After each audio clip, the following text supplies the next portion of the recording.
Voix et astuces spirituelles. Je suis avec Sa Majesté Joma Mousso. Bonjour. Bonjour, mon cher Achirou. Vous êtes chercheur en spiritualité endogène et ésotérisme. Ce jour, vous êtes là pour nous parler de la théorie germosomatique, pour nous faire comprendre la sorcellerie, le vaudou et le culte des ancêtres dans l'ésotérisme et la spiritualité endogène africaine. Alors, dites-nous, qu'est-ce qu'on peut comprendre déjà par la théorie germosomatique? Alors, cher Achirou, je vois beaucoup de personnes, suite à notre dernière émission, ont été intéressées, du moins, à comprendre davantage la théorie germosomatique. Vous savez, la théorie germosomatique n'est pas une invention. C'est juste une découverte. C'est juste, en quelque sorte, une approche qui permet quand même de comprendre la spiritualité et l'exotérisme endogène. Vous savez, d'avance, quand on parle de germosomatique, il faut comprendre qu'il s'agit du germinal et du somatique. Mais de quoi il s'agit? Des termes germinal et somatique. Alors, le monde est dans une dualité. Le monde se manifeste dans une dualité. Il y a le plus et le moins, le mâle et la femelle. Alors, quand on parle de spiritualité, il s'agit toujours de la manifestation de l'esprit sur la matière. Alors, lorsque nous prenons notre endogénéité, alors, tout ce que nous faisons, comme les us et coutumes dans leur manifestation, comme de la spiritualité et l'exotérisme, si vous ne maîtrisez pas la théorie germosomatique, ce qu'on appelle en fond Yesu, Yesi, vous ne pouvez pas comprendre la spiritualité. C'est pourquoi la maîtrise de l'esprit est cruciale toujours pour des objectifs spirituels et matériels. Et lorsque nous parlons de la théorie germosomatique, il s'agit des esprits. Alors, les esprits, il y en a de deux, le mâle et la femelle. Alors, l'esprit que nous appelons germinal, c'est l'esprit qui abrite un homme. Et l'esprit qui, ajouté à du sang, porte le nom d'âme. Et cet esprit, en quelque sorte, est le programme, le projet, le destin d'une personne, ce qu'une personne peut devenir. Alors, nous avons pu distinguer et savoir que cet esprit est en quelque sorte le programme de vie d'une personne, ce que la personne, les aptitudes que la personne doit avoir. Et c'est cet esprit qui vit dans le sang. Et dans le sang, il transcrit les informations qu'il a en pratique, en réalité, ce qui constitue le destin de la personne, le déroulement du programme soft de vie de la personne qui se réalise. Cet esprit, c'est un esprit mâle, qui a une grande capacité d'enregistrement et une bonne aptitude de transcription de ces informations en acte. Alors, l'esprit germinal, ce n'est pas un esprit qui se déplace. Ce n'est pas un esprit qui est mobile. C'est un esprit qui vit dans le sang. Et le sang est la matière nourricière de l'esprit germinal. Et entre l'esprit germinal et le sang, c'est comme l'aimant et le fer. Lorsque du sang se retrouve quelque part, ce sang et l'esprit germinal s'attirent et ils restent ensemble. Alors, c'est ce type d'esprit qu'on appelle esprit germinal. Et il faut le comprendre. Il faut comprendre ses caractéristiques, ses manifestations. C'est ce type d'esprit, quand une personne meurt, c'est ce type d'esprit qui quitte la personne en réalité. La mort n'est rien d'autre que le dessèchement de la matière nourricière de l'esprit germinal. Et cette matière nourricière, c'est le sang. Alors, lorsqu'une personne décède, l'esprit germinal fuit vers les périphéries de la personne et va au niveau des cheveux et les ongles. Alors, qu'est-ce que nous appelons esprit somatique? L'esprit somatique, ce sont les types d'esprits alors qui sont des esprits missionnaires qui transportent de l'information spirituelle quand nous faisons de l'exotérisme, nous faisons les rituels spirituels. Ces rituels spirituels constituent des fils conducteurs, génèrent de l'énergie et cette énergie, c'est ça qui va agresser l'humain pour installer en quelque sorte l'équilibre entre l'âme, le corps et l'esprit. Alors, tout ce que nous voyons comme divinité, générant de l'énergie. Et ces énergies que toutes les divinités, que ce soit Mami, Dan, Sakpata, tout ce qui est divinité, d'accord? Et ces divinités ont un autel. Et cet autel, c'est ça que nous appelons les déités.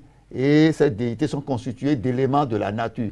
L'énergie que ces déités génèrent, que nous appelons une divinité, parce que ce n'est pas de l'énergie maîtrisable, manipulable, touchable. Et ces énergies sont transportées par les esprits somatiques qui vont soigner en quelque sorte une pathologie dans l'humain, dans la vie de l'humain, sachant que notre âme respire. Et de quoi respire notre âme? Notre âme respire de bénédictions, de prières. Et ces bénédictions, ces prières vont soigner des pathologies spirituelles au niveau de l'âme. Et lorsque nous prenons l'homme, l'homme est constitué de la peau, de la chair, du sang et de l'âme. Ouais, de l'extérieur de la vie dans laquelle nous nous retrouvons, partent des informations qui quittent la périphérie de la peau, entrent dans la chair, de la chair dans le sang, et du sang vers l'esprit germinal qui, en quelque sorte, avec du sang, est de l'âme.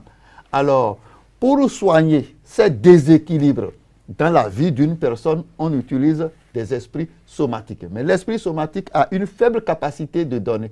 D'accord? C'est l'esprit femelle en quelque sorte.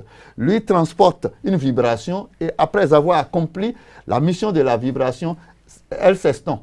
Et elle n'a pas une longue durée de vie. C'est de l'esprit manipulable. Et c'est ces deux esprits qui animent la dualité dans la vie où on parle d'esprit germinal, qui n'est rien d'autre que l'esprit gamète, qui va transporter le matériel génétique d'un individu à une autre génération sur des générations à venir. Alors, Maïssé Djamamousso, pour mieux comprendre, dites-nous, est-ce que la théorie germosomatique explique-t-elle la sorcellerie? Tout à fait. La théorie germosomatique explique la sorcellerie parce que pour comprendre la sorcellerie, nous n'allons pas parler et faire des débats sociaux de la sorcellerie. Mais je veux peut-être utiliser la théorie germosomatique pour expliquer le fonctionnement de la sorcellerie. Allez-y. Vous savez, un être vivant, quand je parle d'être vivant, il s'agit des humains, des animaux ou des végétaux. La sorcellerie existe au niveau des végétaux, au niveau des animaux et au niveau de l'humain. Alors, les êtres vivants sont constitués de trois choses. La première des choses, c'est le corps physique. Et ce corps physique est constitué de la morphologie et du faciès de la personne. Et c'est ce corps physique qui permet d'identifier Ashiru de Majesté Faïnso. Et quand on les voit, on peut les reconnaître. Ça, c'est le corps physique, ça. En dehors du corps physique, il y a le corps psychique. Et ce corps psychique est composé d'organes que l'esprit peut naviguer, que l'esprit peut manipuler, que l'esprit peut conduire. Et les organes, c'est déjà comme le cœur qui a son autonomie de fonctionnement. Les reins qui ont leur autonomie de fonctionnement à purifier le sang. Les poumons qui ont leur autonomie de se contracter ou de se recontracter, de se décontracter pour faire entrer l'air et faire sortir l'air. Alors, cet ensemble-là, c'est constitué d'organes que l'esprit peut manipuler. Maintenant, notre être est constitué d'une dernière chose. Laquelle? C'est de l'esprit germinal. Et cet esprit germinal-là, ajouté à du sang dans l'organisme, s'appelle âme. Alors, l'esprit germinal est quoi? Il est comme le chauffeur qui va conduire, qui va manipuler les organes à la volonté du programme que comporte l'esprit germinal. C'est comme Ashiru. Kader est déjà né. L'esprit germinal qui est son destin, qui est le programme soft en lui, va ouvrir les yeux d'Ashiru à volonté, va manipuler les oreilles, la tête, les pieds, même les organes qui sont à l'intérieur à volonté. Si Ashiru veut que son ventre soit gros, il fait une alimentation. S'il veut que, comment on appelle, ses yeux coulent de l'âme, alors ça dépend de lui pour mettre du piment, peut-être sur ses yeux, et ça va pouvoir peut-être sécréter les larmes, ainsi de suite. Donc vous comprenez que nous sommes constitués de trois choses: le corps physique, le corps psychique doté des organes déjà en fonctionnement, d'accord? Et ces organes ont une autonomie de fonctionnement. Et comment ça fonctionne? La troisième chose est l'esprit germinal qui n'est rien d'autre que l'âme qui va conduire. C'est un peu comme vous allez à la Soka, une société de fabrication de voitures. D'accord? Vous achetez la voiture, il y a déjà la forme physique de la voiture qui vous permet de savoir qu'il y a différentes 4x4 ou voitures ou vélos. D'accord? En dehors de ça, il y a à l'intérieur de la voiture les freins, les pompes à essence et toutes les formes de pièces qui concourent au fonctionnement de la voiture. Mais tout ça là ne fait pas fonctionner la voiture. Il faut un chauffeur.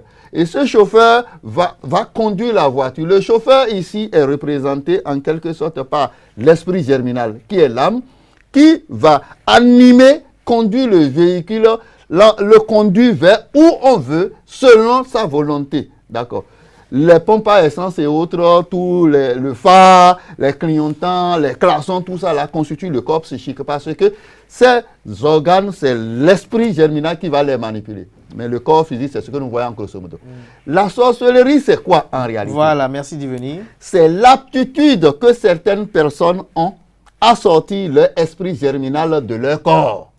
Alors, comprenez qu'à la naissance d'une personne, il y a, en dehors de la fécondation physique que nous voyons dans les microscopes où spermatozoïdes et ovules se mettent ensemble pour former par méiose, comment on appelle, le fœtus. Oui. Alors, ça c'est la fécondation physique que les microscopes montrent. Mais au jour de l'accouchement, il y a une fécondation spirituelle. C'est à ce jour que l'esprit germinal, qui n'est rien d'autre que le programme de vie d'une ancienne personne, va féconder spirituellement la nouvelle personne. Et on dira que le bébé va prendre en quelque sorte son destin en main. Mieux de dire que le bébé va prendre son programme, son esprit germinal, pour développer dans le sang de l'individu le programme du futur. Comprenons que lorsque on veut faire l'accouchement, au temps de nos ancêtres, on accouche à la maison et on meurt aussi à la maison. Parce qu'il n'y a pas d'hôpitaux. Alors, c'est pourquoi vous avez la chance d'être réincarné par vos ancêtres. Alors, vous voyez, le sang et l'esprit germinal sont comme des aimants. Et lorsque, durant l'accouchement, certains esprits germinaux sont attirés par du sang venant du compartiment de la maman pour aller s'installer dans la cavité de la maman. Mais la maman dispose déjà d'un programme de vie, d'un programme soft, d'un destin déjà. Ce destin refoule ses esprits. Mais la cavité du bébé est vide. Et cette cavité va choisir un seul programme de vie qui n'est rien d'autre qu'un seul esprit germinal. Et le développement ou la transcription du premier programme de cet esprit germinal va constituer le premier cri que le bébé va émettre, que nous appelons vagissement. Alors, si l'esprit germinal peut féconder une personne et entrer en la personne pour devenir son programme de vie, alors naturellement, certaines personnes ont une aptitude, et cette aptitude, c'est que leur esprit germinal peut quitter leur corps. Et lorsque l'esprit germinal de la personne quitte le corps, vous allez constater que la personne physiquement est à côté de vous, dort, son cœur bat, les organes fonctionnent, il respire très bien, mais quand vous le tapez, vous tapez cette personne, vous allez constater que la personne ne va pas se réveiller. C'est qu'est-ce qui se passe? Est-ce que lorsque tout de suite on voit une personne qui dort et qu'on la réveille et qu'elle ne se réveille pas, est-ce que de go, cette personne est une sorcière? Cette personne développe déjà des aptitudes de sorcellerie parce que le chauffeur, qui est l'esprit germinal qui va conduire ses organes, n'est plus là. D'accord, mais les organes sont là dans leur autonomie de fonctionnement. Mais quand est-ce que le sorcier opère cette alchimie? Je vous ai dit que l'esprit germinal est immobile. Lui, il ne se déplace pas. Par contre, les esprits somatiques se déplacent. Le sorcier opère cette alchimie quand il est en contact d'un animal, est en contact d'un drone, d'un missionnaire, d'un chargé de mission. Et lorsque l'animal se met en contact du sorcier, alors l'esprit germinal du sorcier quitte la cavité, quitte le volant de l'individu et s'accroche à l'animal et prend contrôle des organes de l'animal. Je vais vous dire que lorsque nous prenons le monde des êtres vivants, le monde animal, d'accord, dispose du monde végétal, a de pouvoir sur le monde végétal. Ça veut dire que l'esprit germinal des animaux domine l'esprit germinal des végétaux et les animaux feront des végétaux ce qu'ils veulent. Et lorsque nous venons au niveau des animaux, un oiseau, l'homme, attendez, l'homme, il est le plus dominant de tous les animaux. Par conséquent, l'esprit germinal d'un homme domine l'esprit germinal de tous les animaux et l'homme peut disposer de tous les animaux. Par conséquent, lorsque l'esprit germinal du sorcier quitte le sorcier, il prend contrôle du corps d'un animal. Et quand il prend contrôle du corps d'un animal, il utilise maintenant les organes psychiques de l'animal, comme les yeux, les pieds et autres de l'animal, et prend contrôle de cet animal-là. Et l'objectif, c'est quoi? C'est que le sorcier veut se déplacer pour aller vers un objectif. Et cet objectif peut être aller vers une plante, pour lire le programme d'élaboration de cette plante-là, le programme soft de cette plante-là, pour détecter que cette plante peut soigner le paludisme, ça peut soigner les maux de ventre, peut traiter les maux des yeux ou toutes les formes de maladies. C'est pour vous dire que la sorcellerie est d'abord un instrument de prospection, un instrument d'innovation, un instrument de progrès en réalité. Mais l'objectif peut ne pas être d'aller vers une plante. Elle peut contribuer au développement et à l'innovation? Non, mais elle contribue au développement et au progrès. Mais pourquoi, comment se fait-il que nos ancêtres, depuis, avant même que les sciences ne naissent, ont pu découvrir que le quinquériba peut soulager le paludisme et plus tard, les microscopes inventés par la science, en quelque sorte, viennent confirmer ça. Ça veut dire que Galilée, avant de constater que la Terre tourne, d'accord, est sorti de son corps et est allé vers un niveau donné, d'accord, pour observer. Et quand il est revenu dans son corps, ce qu'il dit, les autres trouvent ça de sorcier. La sorcellerie peut être, l'objectif de quitter le corps avec l'esprit germinal, peut être d'aller vers Achirou. Kader. Non, pas vers Achirou. Non, ça peut être d'aller vers une personne. Et lorsque il va vers cette personne, il prend contrôle du corps physique et du corps psychique de la personne. Alors, est-ce que deux chauffeurs peuvent conduire une voiture? Non. Non. Alors, quand le sorcier prend contrôle de votre véhicule, qui est votre cage, qui est votre être, d'accord, ça devient deux chauffeurs qui sont dans une voiture et c'est là que vous attaquez un sida spirituel. Ça veut dire que Achirou veut aller vers Dantokpa, veut aller vers la France, mais le sorcier veut qu'il aille au Brésil. Achille est allé dans un bar ou dans un restaurant, il a la volonté de prendre un petit verre de whisky, mais le sorcier lui impose le désir d'aller à 6 à 7 verres. Vous comprenez? Donc, je ne veux pas donner d'exemples multiples, mais oui, c'est de faire comprendre que la sorcellerie, dans les deux sens, ça peut être utilisé. C'est le moyen d'innovation plus puissant, même que Google, plus puissant que Wikipédia. D'accord? Et elle permet de faire des recherches. Les vrais sorciers, pour ne pas dire, les sorciers intelligents utilisent leur sorcellerie pour découvrir. La sorcellerie nous permet d'interagir en quelque sorte avec le monde invisible. Parce que tout ce que nous voyons de physique comme ça n'est qu'une fraction, en quelque sorte, de ce qui se retrouve dans l'invisible. L'invisible. Alors, tout à l'heure, je voulais vous poser une question là. Comment on peut expliquer le mystère du fait qu'on voit, par exemple, un oiseau se métamorphoser à nouveau en homme? Bon, je peux vous dire, d'après mes recherches, utilisant la théorie germosomatique pour vous dire, je vous ai expliqué, quand le sorcier sort de son corps, il accroche son esprit germinal, il domine un animal. Vous comprenez? Et l'animal, d'accord, va l'amener vers une mission donnée. Le sorcier choisit l'animal avec lequel il va opérer cette alchimie en fonction de la mission que l'animal et le sorcier a à faire. Alors, lorsque le sorcier part, l'animal l'emporte vers sa mission, le sorcier, pour opérer cette alchimie, va se cacher quelque part. Il peut monter sur un arbre, il peut se cacher dans un endroit où vous autres, vous n'allez pas venir le persécuter parce que quand son chauffeur n'est pas au volant, alors on peut venir pensant qu'il est malade et le déplacer de l'endroit. Mais quand est-ce qu'on dit qu'un homme s'est transformé en oiseau ou un oiseau s'est transformé en homme? Aucun homme ne se transforme en oiseau, aucun oiseau ne se transforme en homme. Ce qui se passe et les autres ne voient pas.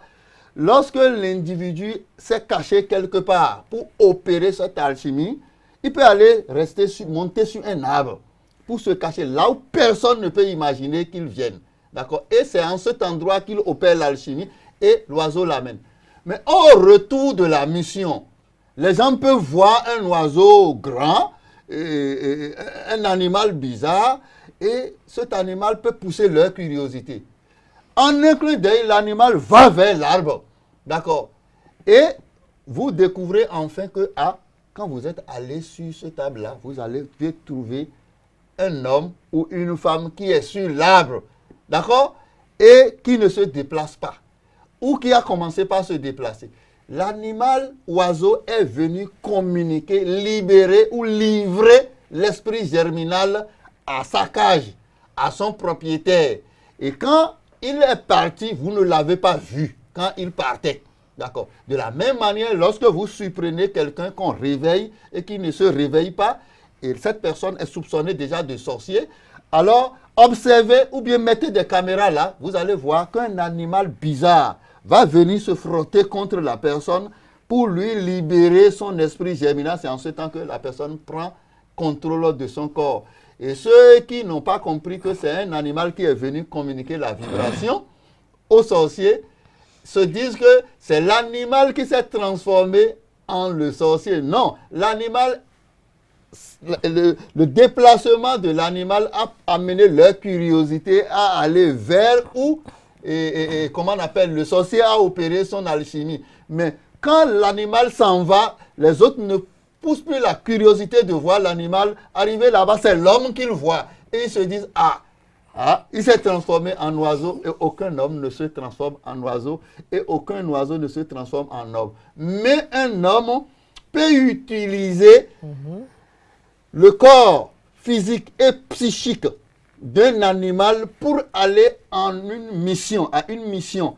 Et au retour, l'animal doit nécessairement revenir libérer ou livrer l'esprit germinal au corps physique et psychique du sorcier qui va prendre contrôle. Vous dites assez de choses sur lesquelles peut-être on peut revenir dans les semaines à venir probablement. Mais très rapidement, puisqu'on avons progressivement vers la fin de cet entretien-là, qu'en est-il du culte des ancêtres et de la réincarnation? Oui, vous voyez, nos ancêtres ne se sont pas trompés en inventant le culte des ancêtres. Je vous ai dit, l'esprit germinal, qui est le programme de vie, le programme soft d'une personne, a deux mémoires, une mémoire d'avenir et une mémoire de sagesse. Et à l'intérieur de ces deux mémoires se trouvent différents programmes. Le premier programme qui est la mémoire d'avenir, ce n'est rien d'autre que le destin, le programme de vie de la personne qui, dans le sang, sera transcrit en réalité pour que le destin de la personne s'accomplisse. La seconde mémoire n'est rien d'autre que la mémoire de sagesse. Tout ce que l'individu est en train de réaliser comme acte est enregistré dans cette mémoire. Alors, de telle enseigne que la personne peut avoir souvenir de tout ce qui s'est réalisé dans sa vie. Lorsqu'une personne décède, d'accord, la mémoire de sagesse cesse d'enregistrer. Mais la mémoire d'avenir commence par enregistrer de nouvelles données.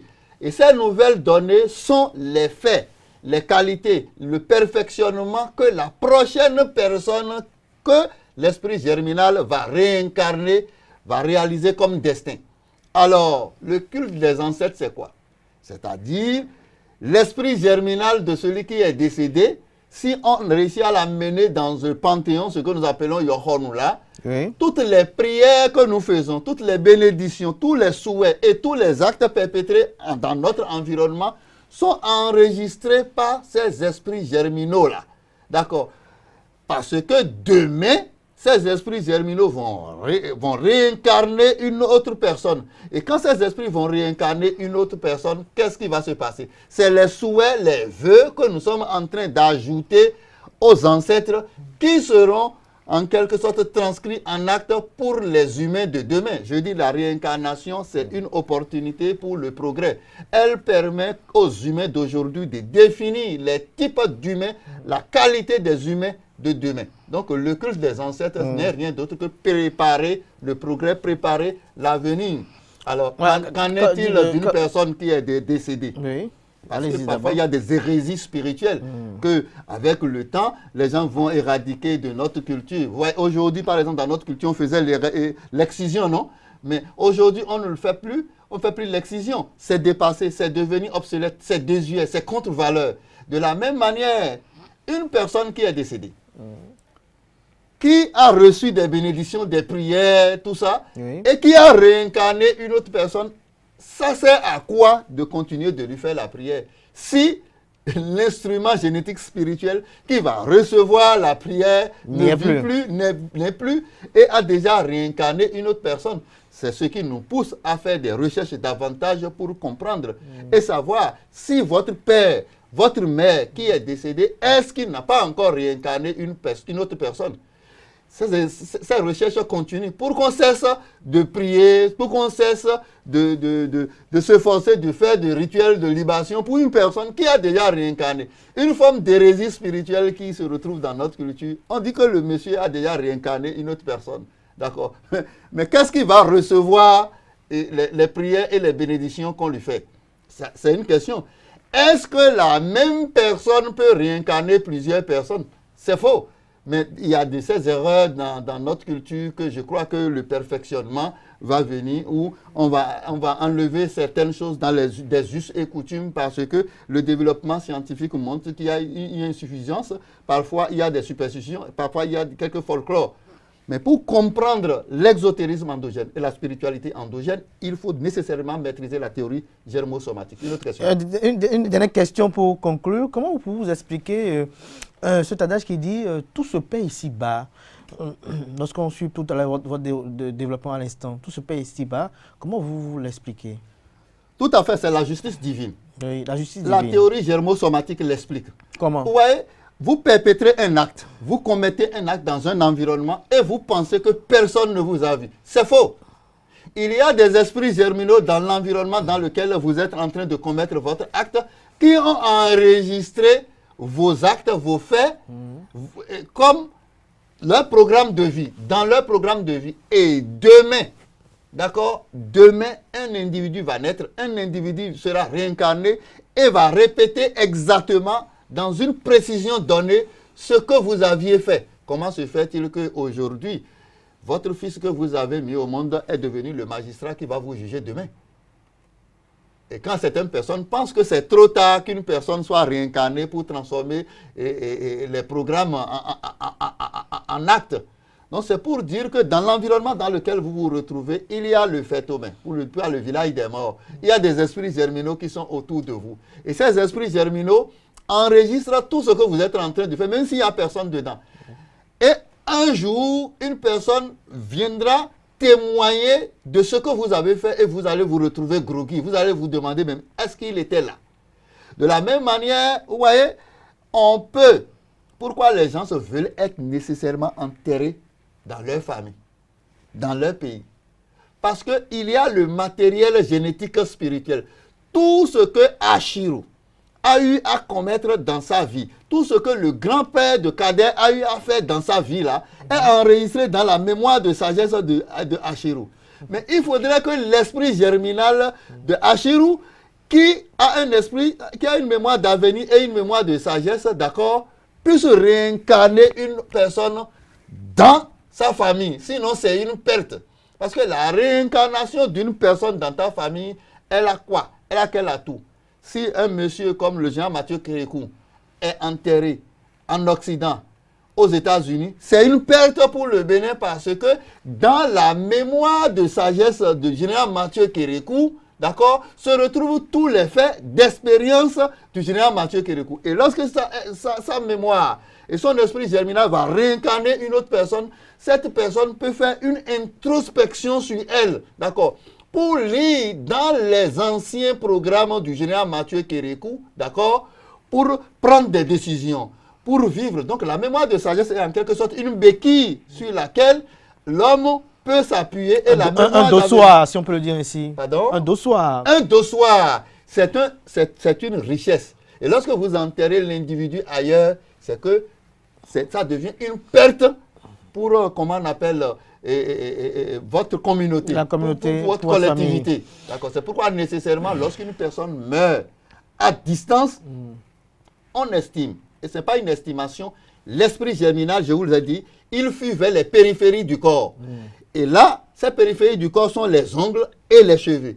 On rase les cheveux, on taille les ongles et on les amène dans le panthéon pour que cet esprit germinal réincarne une autre personne dans la famille, dans la collectivité, dans l'ethnie, pour que cette personne puisse bénéficier du matériel génétique spirituel de la personne qui avait vécu, de l'expérience de la personne qui avait vécu. Ouais, quand on parle du karma, tout ça là, ça s'explique par la théorie germosomatique. Vous allez voir des gens parfois qui sont tranquilles, mais pleurent. Vous savez pourquoi ils pleurent?